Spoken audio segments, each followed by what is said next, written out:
बच्चों, welcome to के science academy. बच्चों, आज मैं सॉल्यूशन का ये थर्ड वीडियो बना रहा हूं, जिसमें से मैं कॉलिगेटिव प्रॉपर्टी, जो फर्स्ट कॉलिगेटिव प्रॉपर्टी है, आज उसको बच्चों बताऊंगा। और उससे रिलेटेड जितने भी एनसीईआरटी का बैक एक्सरसाइज में क्वेश्चंस है, उसमें से बहुत सारे क्वेश्चन ऐसे हैं जो बच्चों को प्रॉब्लम करता है। तो मैं उन सारे क्वेश्चंस को बच्चों इस वीडियो में डिस्कस करूंगा। मैं वीडियो छोटा छोटा ही बना रहा हूं ताकि आप लोग इजीली इसको अंडरस्टैंड कर सको बच्चों। तो बच्चों, इस वीडियो को पूरा देख लेना और मेरे चैनल को सब्सक्राइब कर लेना। तो बच्चों, वीडियो शुरू करते हैं, ठीक है बच्चों। और जिन बच्चों ने इससे पहले का वीडियो नहीं देखा है, जिसमें कि मैंने कंसंट्रेशन ऑफ सॉल्यूशन और जो हेनरीज लॉ वाला था, उस सबको मैंने रॉल्स लॉ, ये सारा मैंने कवर करवा दिया पहले ही, ठीक है बच्चों। तो आज शुरू करते हैं बच्चों कॉलिगेटिव प्रॉपर्टीज का सबसे पहला प्रॉपर्टी, ठीक है बच्चों। देखो बेटा, सॉल्यूशन में सबसे जो है इंपॉर्टेंट जो आ जाता है वो है हमारा कॉलिगेटिव प्रॉपर्टीज, ठीक है। देखो बच्चों, कॉलिगेटिव प्रॉपर्टीज बेसिकली क्या होता है,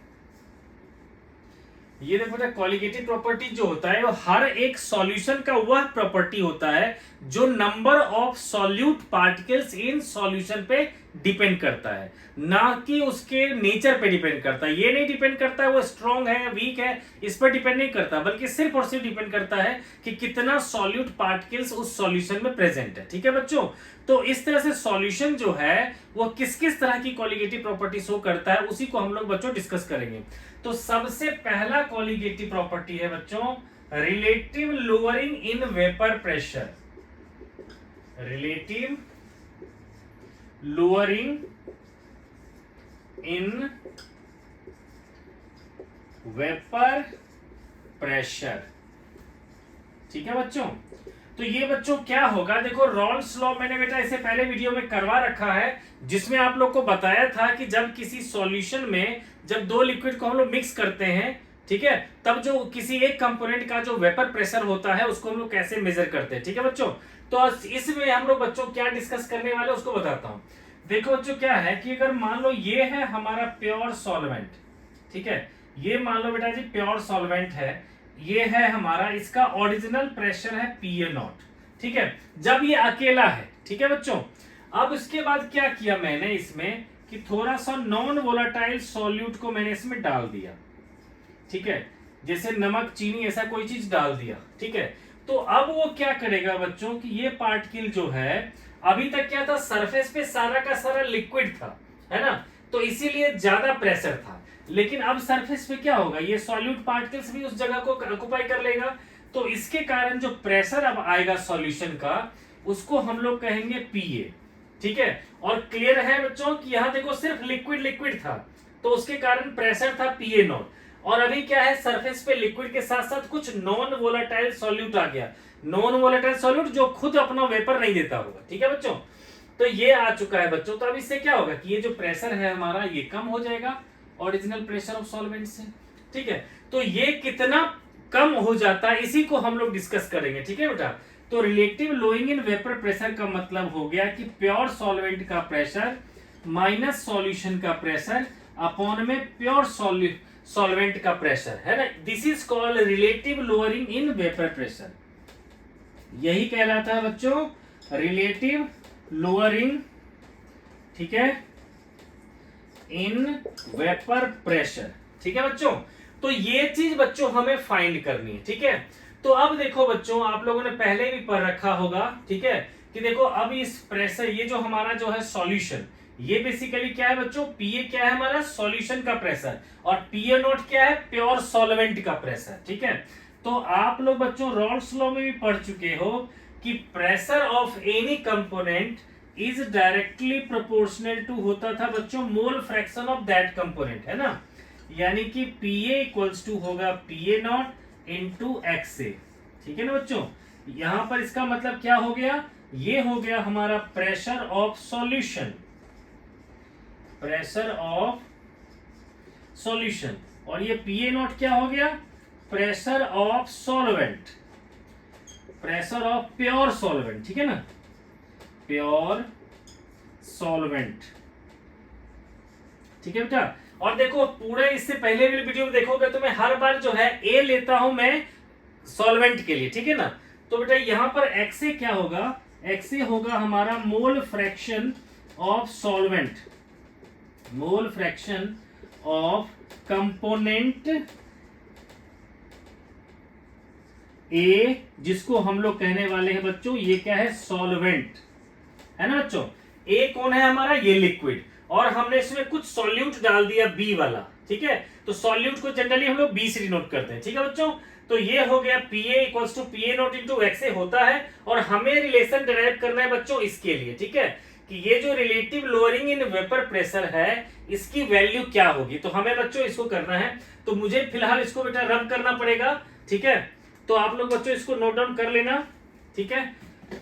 तो देखो बच्चों, अब देखो क्या है बच्चों कि इसमें क्या होगा, हमें सबकी वैल्यू पुट कर देंगे। जो हमारे पास रिलेशन है PA not minus PA upon में PA नॉट, है ना, इसमें हम इसकी वैल्यू को पुट कर देंगे, ठीक है, तो रिजल्ट आ जाएगा, ठीक है बच्चों। तो ये बहुत ही सिंपल है ये, ठीक है। तो अब देखो बेटा क्या था हमारे पास relation, PA not minus PA upon में PA नॉट, है ना। तो अब देखो बेटा इसकी वैल्यू हम लोग निकालते हैं। तो PA नॉट क्या था, original pressure of solvent. PA की वैल्यू क्या निकाला था आप लोगों ने, PA not into XA upon में PA नॉट, ठीक है बच्चों। तो यहां अगर मैं PA नॉट को कॉमन ले लूं तो ये क्या आएगा, 1 माइनस XA, और ये है PA नॉट। तो बच्चों ये दोनों कैंसिल हो जाएगा, तो क्या आ जाएगा, 1 माइनस XA, ठीक है। और आपको पता है कि हम लोग इस चैप्टर में डिस्कस कर रहे हैं बाइनरी सॉल्यूशन, मतलब ऐसा सॉल्यूशन जिसमें सिर्फ दो ही कंपोनेंट है, ठीक है। XA और XB दोनों का सम क्या होगा, 1। तो बेटा ये 1 माइनस XA किसके इक्वल हो जाएगा, फिर XB के इक्वल, है ना। तो इसका मतलब आप कह सकते हो कि sir PA not minus PA upon में PA नॉट जो होगा ये न्यूमेरिकली किसके इक्वल हो जाएगा, तो कह सकते हो this will be equals to mole fraction of non volatile solute, non volatile solute, ठीक है ना बेटा। यानी कि relative lowering in vapour pressure numerically equal हो गया mole fraction of non volatile solute. तो बच्चों इसको और हम लोग इसको खोल के लिख सकते हैं, PA not minus PA upon में PA नॉट। तो इसको क्या लिखोगे आप, NB अपॉन में NA प्लस NB, ठीक है ना बच्चों। तो मेनली बच्चों ये हो गया हमारा जनरल रिलेशन, ठीक है, this is your general relation, ठीक है, जहां पर कि XB को लिख लिया हमने।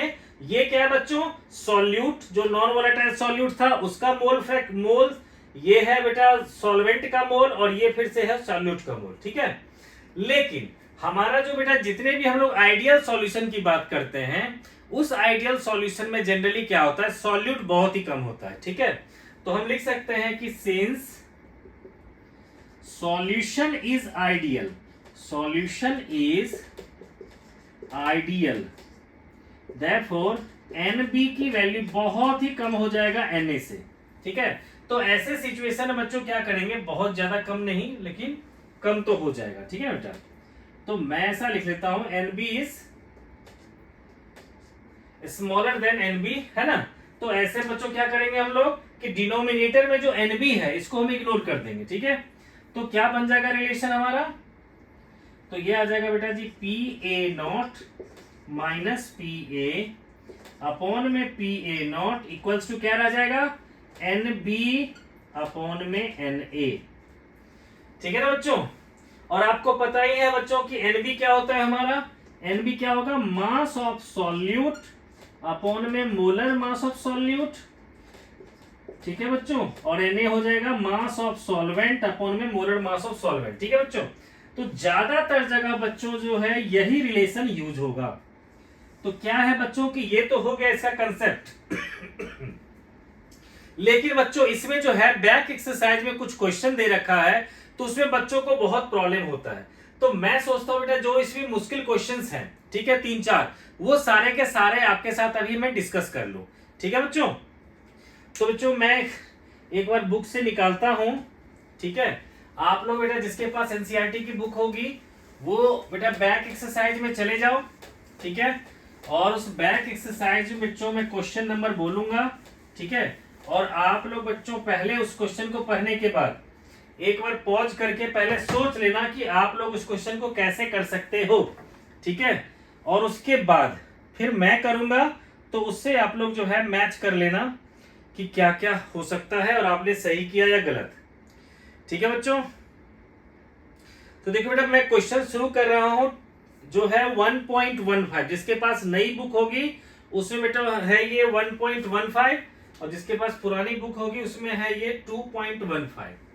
ये बेटा बैक एक्सरसाइज का क्वेश्चन नंबर है 2.15। इस क्वेश्चन में क्या रखा है कि an aqueous solution of 2% non volatile solute exert a pressure of 1.004 bar at the normal boiling point of the solvent, then what is the molar mass of the solute। ठीक है बेटा, इस क्वेश्चन में कह रखा है कि 2% नॉन वोलाटाइल सॉल्यूट को जब हमने किसी भी लिक्विड में डाला, खास करके वाटर में, ठीक है। मैं फिर से रिपीट कर देता हूं बेटा, क्वेश्चन नंबर था ये, an aqueous solution of 2% non volatile solute exert pressure of 1.004 bar at the normal boiling point, then what is the molar mass of the solute। ठीक है ना बच्चों।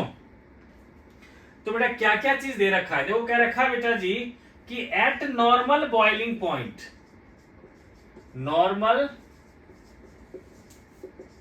बॉइलिंग पॉइंट T गिवन है हमें 1.004 बार। कब, ठीक है ना बच्चों, ये कह रखा है कि नॉर्मल बॉइलिंग पॉइंट पर जब हमने 2% सॉल्यूट डाल दिया तो उस वाटर का वेपर प्रेशर है 1.004 बार। ठीक है बच्चों। तो आप लोग को क्या लगता है ये हमारा PA है या PA नोट, क्योंकि PA नोट होता है प्योर वाटर के लिए, है ना, और PA होगा हमारा जिस वाटर में हमने सॉल्यूट डाल दिया उसके बाद, यानी कि सॉल्यूशन का। तो उसमें कह रखा है कि जब वाटर में 2% हमने नॉन वोलेटाइल सॉल्यूट डाल दिया तो नॉर्मल बॉइलिंग पॉइंट पे प्रेशर हो रहा है इतना। इसका मतलब ये क्या है, ये है हमारा प्रेशर ऑफ सॉल्यूशन। ठीक है बच्चों।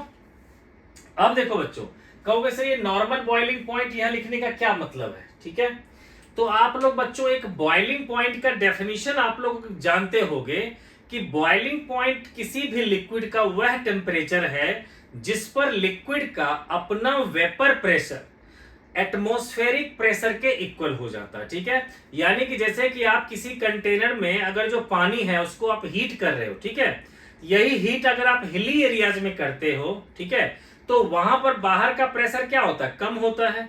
तो हो सकता है कि आपका पानी जो है 90 डिग्री पर ही इतना ज्यादा वेपर जनरेट करने लगे जो बाहर के एटमॉस्फेयर के प्रेशर के इक्वल हो जाएगा। तो वहां पर वाटर की बॉइलिंग पॉइंट क्या हो जाएगी, 90 डिग्री।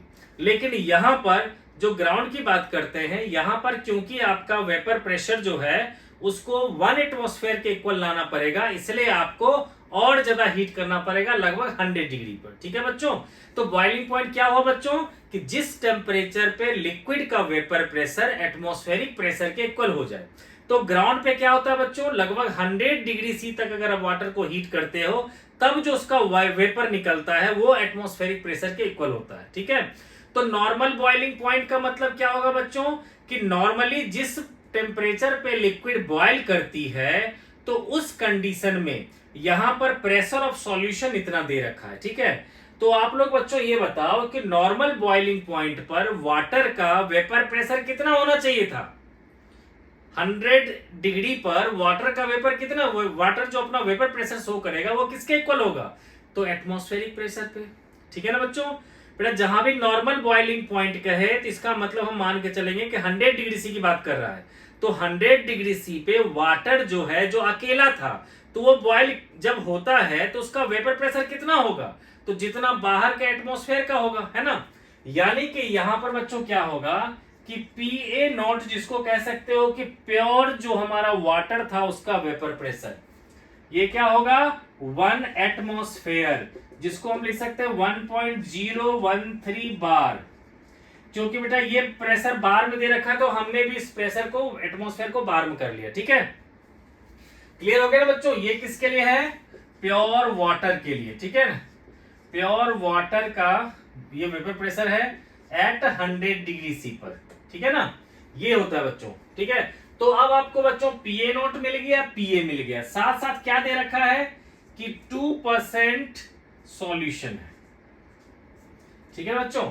तो बेटा 2% जब भी सॉल्यूशन, आप लोग को पहले ही बता चुका हूं इससे पहले वीडियो में कि जब भी किसी क्वेश्चन में मेंशन कर दे 2%, 10%, किसी भी परसेंटेज की बात कर ले, तो आपको लेट करना होता है मास ऑफ सॉल्यूशन 100 ग्राम, ठीक है ना बेटा।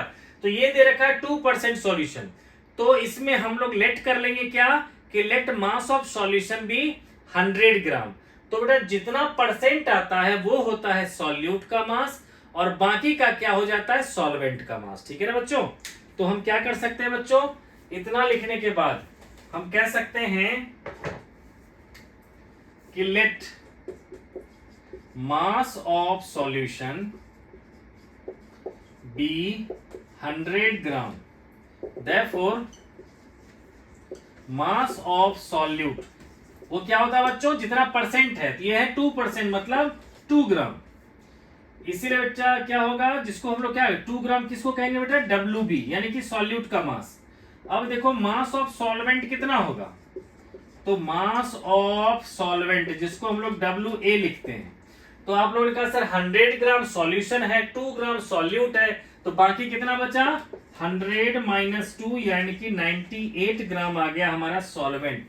और बच्चों आपको ये भी पता है कि सॉल्वेंट क्या है हमारा, वाटर है ना। तो बच्चों हम लोग साथ साथ ये भी लिख लेते हैं कि molar mass of solvent, molar mass of solvent जिसको हम लोग कैपिटल MA से नोट करते हैं, ये क्या होगा बच्चों 18 ग्राम, ग्राम मोलर मास क्या होगा 18। अब देखो बच्चा हमारे पास जो फॉर्मूला है उसमें पुट कर देते हैं, क्या है formula, PA not minus PA upon में PA नॉट इक्वल्स टू तो WB capital MB into capital MA by WA, ठीक है ना बच्चों। तो ये देखो बेटा पता है हमें 1.013 माइनस 1.004 अपॉन बेटा 1.013 है ना, और ये मास ऑफ सॉल्यूट आ गया 2, दैट अपॉन में मोलर मास ऑफ सॉल्यूट जो हमें फाइंड करना है, दैट इंटू 18 बाय क्या होगा बेटा मास ऑफ सॉल्वेंट 98, ठीक है ना बच्चों। यहां सारा डाटा दे रखा है बच्चों, तो मोलर मास ऑफ सॉल्यूट आपका यहां से आ जाएगा, ठीक है। तो ये कैलकुलेशन आप लोग करोगे, ठीक है।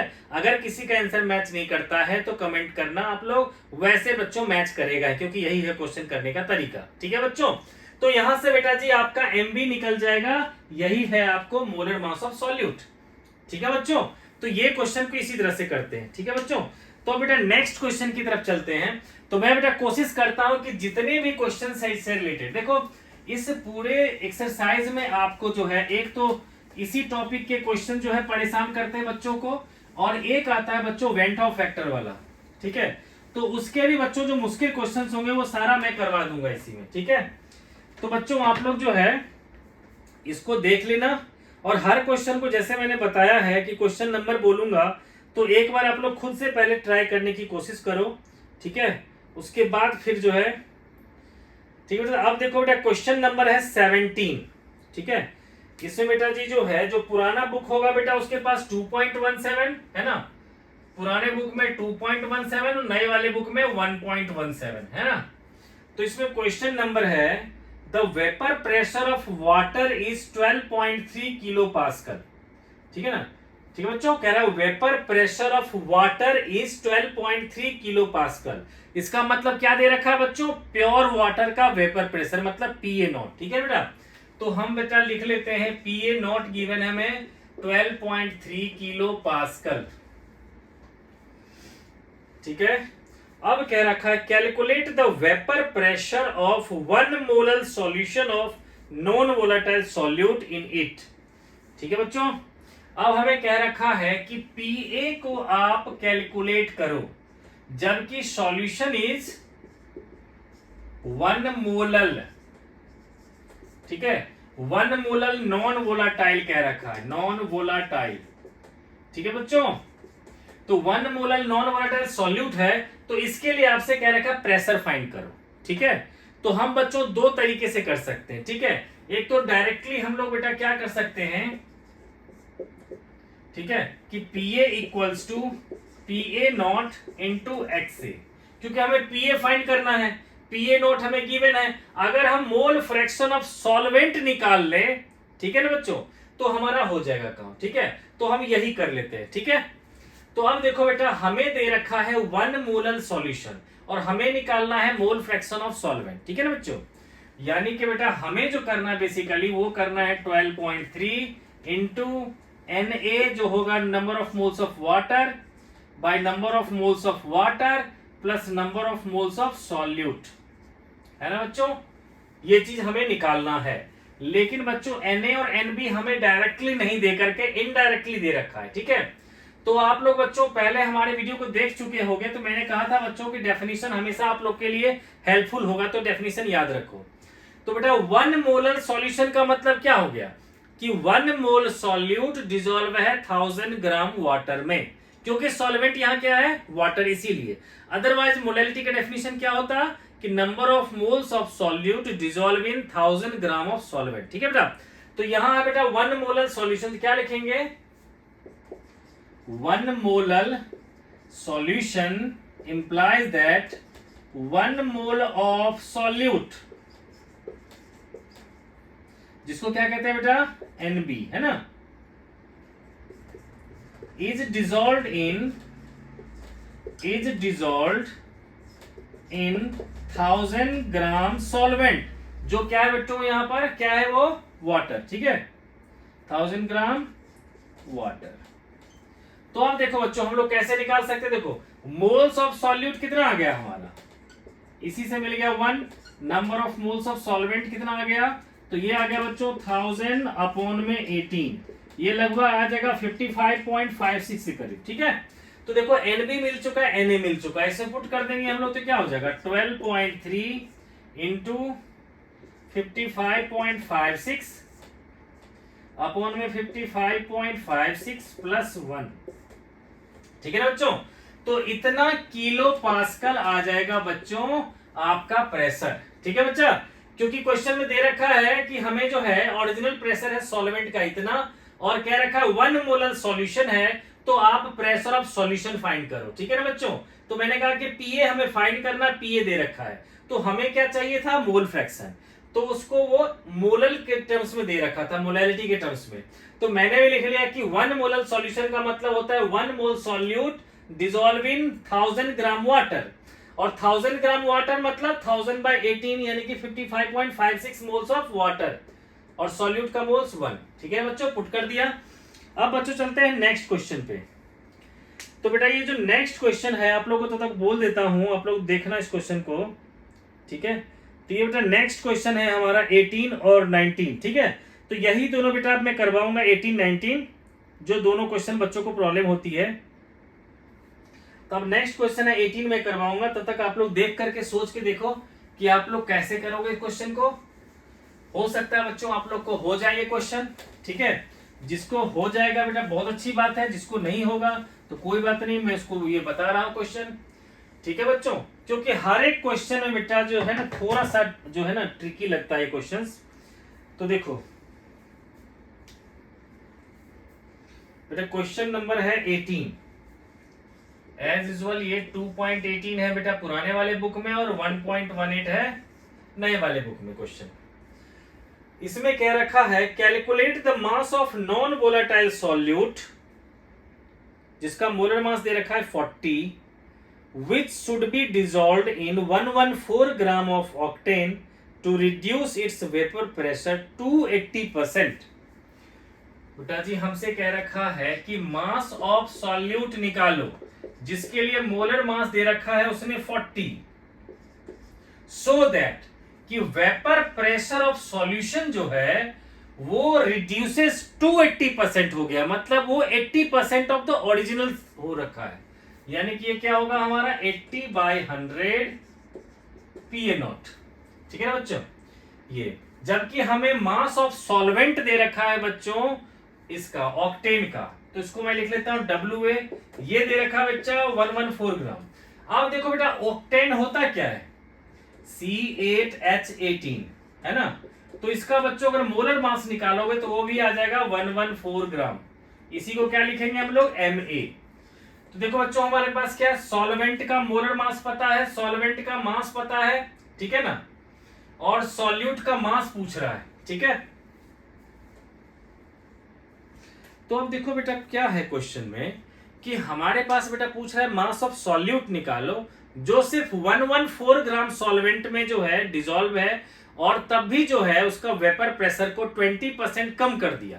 तो इसका मतलब क्या है कि सॉल्यूट जो है बेटा बहुत ही कम होगा, ठीक है, और या यूं कह सकते हैं कि सॉल्वेंट भी बहुत कम है, सॉल्यूट भी कम है। तो हम यहां पर सॉल्यूट के मास को हम लोग इग्नोर नहीं कर सकते, ठीक है ना बच्चों। तो हम लोग बेटा कौन सा रिलेशन यूज करेंगे कि PA not minus PA by PA not equals to क्या हुआ था बेटा, XB मतलब NB अपॉन में NA प्लस NB। तो मैंने बच्चों क्या किया था, बोला था कि जब सॉल्यूट का मास बहुत ही मोल्स बहुत ही कम हो सॉल्वेंट के टर्म्स में, ठीक है, तब आप जो है इसको इग्नोर कर सकते हो, ठीक है। लेकिन बेटा क्या है कि यहाँ पर सॉल्वेंट ही हमारा 114 ग्राम है ना, तो यानी कि उसी के मास बहुत ही कम है, यानी Na हमारा बहुत कम है, तो NB इग्नोरेबल होगा नहीं, है ना। तो बच्चों हम लोग क्या क्या करते हैं, सबकी वैल्यू पुट कर देते हैं, ठीक है।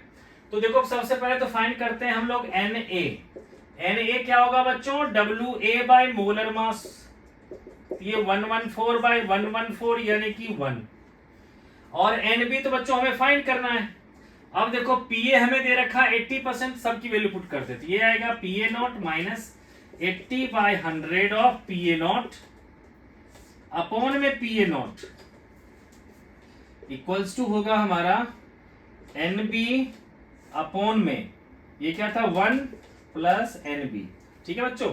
अब देखो बच्चों यहां पर हम लोग सॉल्व करना चाहेंगे तो कहोगे 20 जो है 4 जा और 25 जा, तो क्या होगा बच्चों, अगर कॉमन ले लोगे आप PA नॉट तो क्या आ जाएगा 1 माइनस 4 बाई 5 अपॉन में PA नॉट इक्वल्स टू क्या होगा NB बाई 1 प्लस NB।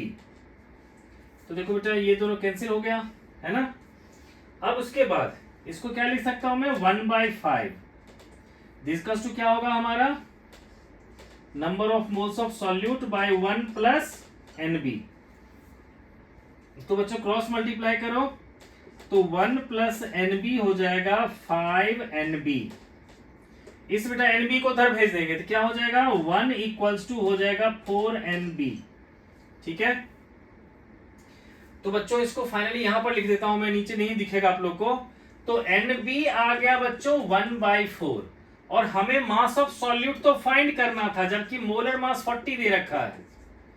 तो बेटा इससे क्या हो जाएगा हमारा सॉल्यूट का मास क्या हो जाएगा बच्चों, WB आ जाएगा फिर 10 ग्राम, ठीक है। और जो बच्चों यहां इग्नोर कर दोगे इस NB को उसके लिए आ जाएगा 8 ग्राम, ठीक है। तो NCERT ने बच्चों दे रखा है इसका 10 ग्राम, ठीक है। तो इसी तरह से बच्चों इस क्वेश्चन को करना है, ठीक है। तो अब एक लास्ट क्वेश्चन है बेटा इस टॉपिक का, ठीक है, NCERT के बैक एक्सरसाइज में, ठीक है, जो कि बच्चों को परेशान भी करता है। ये है बेटा 19th क्वेश्चन। तो तब तक आप लोग देख लो इस क्वेश्चन को और सोचो कि क्या क्या कर सकते हैं इसके लिए।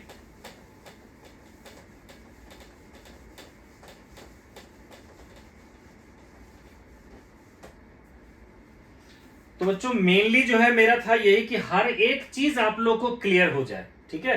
तो इसीलिए मैं जो मुश्किल पार्ट है वो भी आपको चाहता हूं कि सॉल्व करके बता दो, ठीक है बेटा। तो क्वेश्चन है 2.19, ठीक है। तो देखो बच्चों मैं स्टेटमेंट एक बार पढ़ के आप लोग को सुना देता हूं, इसे क्वेश्चन तो मुझे पता होता ही है, ठीक है, कि solution containing 30 gram of non volatile solute exactly 90 gram of water has vapour pressure of 2.8 kilo pascal at 298 kelvin. फिर है further 18 gram of water is then added to the solution and the new vapor pressure becomes 2.9 kilopascal. Then calculate the molar mass of solute and vapor pressure of water. देखो बच्चों मैं आप लोग को समझाता हूं, ये क्वेश्चन नंबर है ना। देखो बच्चों क्या कह रखा है कि मान लो बेटा ये है हमारा सॉल्वेंट जिसमें कि पहले क्या था 90 ग्राम वाटर था, ठीक है, और इसमें क्या था 30 ग्राम सॉल्यूट था, ठीक है। तब बच्चों इसका वेपर प्रेशर था PA1, वो था हमारा PA1, यानी कि जब 90 ग्राम वाटर में 30 ग्राम सॉल्यूट था, तब जो इसका PA था वो था 2.8 किलो पास्कल। ठीक है, अब क्या कर दिया गया कि इसमें 18 ग्राम वाटर को और ऐड कर दिया, यानी कि अब वाटर मान लो बच्चों यहां तक चला गया। अब सॉल्यूट तो हमारा 30 ग्राम ही है, लेकिन अब वाटर कितना हो चुका है, ये 108 ग्राम जो है ना, 108 ग्राम आ चुका है हमारा वाटर। 108 ग्राम क्या आ चुका है, वाटर, है ना।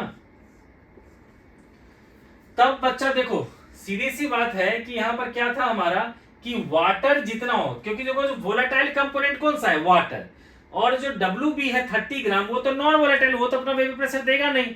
तो जैसे ही आपने जो वोलेटाइल कंपोनेंट है उसकी कंपोजिशन को बढ़ाते हो तो वेपर प्रेशर भी क्या हो जाएगा, बढ़ जाएगा। तो ये वेपर प्रेशर क्या हो गया बेटा, 2.9 किलो पास्कल। ठीक है, तो आपको कह रखा है कि ये बताओ जो सॉल्यूट हमने डाला है उसका मोलर मास क्या होगा, और जब सॉल्यूशन में अगर ये हमारा वाटर अकेला रहता, प्योर सॉल्वेंट रहता, तब जो उसका प्रेशर होता वो कितना होगा। ठीक है, यानी कि जब हमारा प्योर का प्योर सॉल्वेंट रहेगा तब उसका वेपर प्रेशर जितना होना चाहिए तो वो कितना होना चाहिए, और जो सॉल्यूट हमने डाला है बच्चों उसका जो है कितना होगा मोलर मास। ठीक है, ये दो चीज हमें फाइंड करनी है। ठीक है बच्चों, तो देखो बच्चों हम लोग क्वेश्चन करते थे, इस क्वेश्चन को बेटा हम लोग इसी रिलेशन से कर लेते हैं, आसान होगा। PA equals to PA not into XA, हम लोग इससे भी कर सकते हैं और वो PA not minus PA by PA not से भी कर सकते हैं, तो ये थोड़ा ज्यादा ही आसान हो जाएगा। ठीक है, कैसे, तो देखो बच्चों अभी देखो बेटा हमारे पास क्या है, दो सिचुएशन दे रखा है, दोनों सॉल्यूशन का प्रेशर है। ठीक है, एक बार जब बेटा प्रेशर है PA1 तो मोल फ्रैक्शन ऑफ सॉल्वेंट भी क्या है, XA1, और बाद में प्रेशर हो गया है हमारा चेंज, क्योंकि मोल फ्रैक्शन भी क्या हो गया होगा, चेंज।